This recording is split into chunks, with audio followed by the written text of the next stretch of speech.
And tonight it was a little bit more than 5 hours of racing that concluded on a beautiful evening. Cool night here at the Charlotte Motor Speedway. Well, let's take you back on this very patriotic weekend as we had a very strange incident that brought out red flag number 1. It was a cable that supported a camera over top of the racetrack that first of all ended up underneath of Marcus Ambrose's car. But during the red flag, guys, we realized just how many cars were damaged. Yeah, and it's more of a rope that that pulls the thing back. But you saw Kyle Busch right there.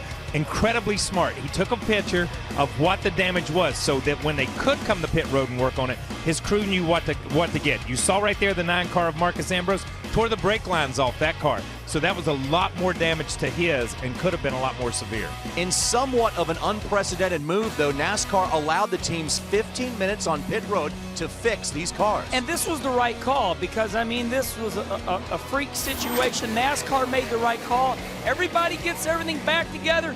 Green flag and check Kyle Busch's damage that was fixed during that 15-minute delay. Great job by the number 18 team to repair that car. Now Matt Kenseth takes the lead on lap number 178. Would this be another Matt Kenseth night? And it looked like it was. We go back to the 18 leading the first phase of the race, and we see the 18 experiencing his engine trouble right here. And at the same time his car begins to smoke, there's a couple other guys that have some engine problems and get in an accident. You see the 88 car of Dale Jr. blows an engine. The 16 car gets up in the wall and collects a couple other guys too. Very disappointing end of the night for those guys, as well as Dave Blaney in the 7 back there. And here is the 18 team, not too sure what to do, what to make out of this. You know, the 18 team said, hey, Kyle, bring the car to the pit area. He says, guys, you don't understand.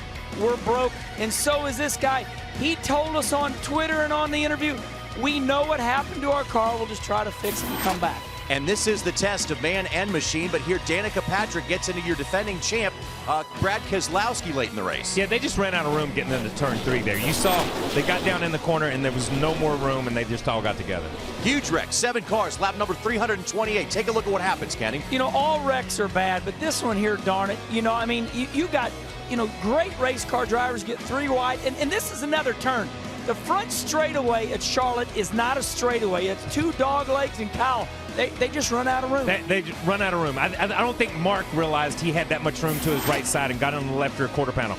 Now, this is an accident that happened later, and you see Jimmie Johnson gets under the 39, gets loose, and as he gets loose and comes up off the corner here, Montoya gets in the back of Matt Kenseth, sends him into the wall.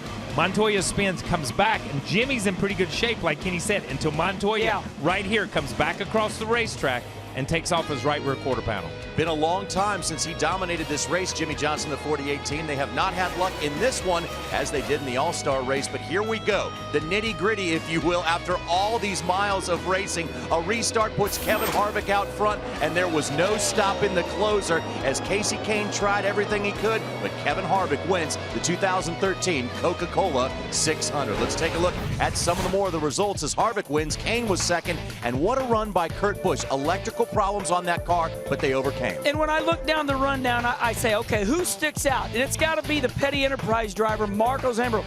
Kyle, he was all tore up. Yeah, remember, the rope got around the rear end housing, tore the brake lines loose. They had to rebuild that car, or that right rear corner of that car underneath in 15 minutes to get him back out there. Great job. Stuart Haas racing cars in the top 10 as well as Carl Edwards, Jeff Burton, Paul Menard, Stenhouse Jr., and Matt Kenseth round out your top 15. Then it is Trevor Bayne, who started in the back of the pack after engine trouble. He finished 16th.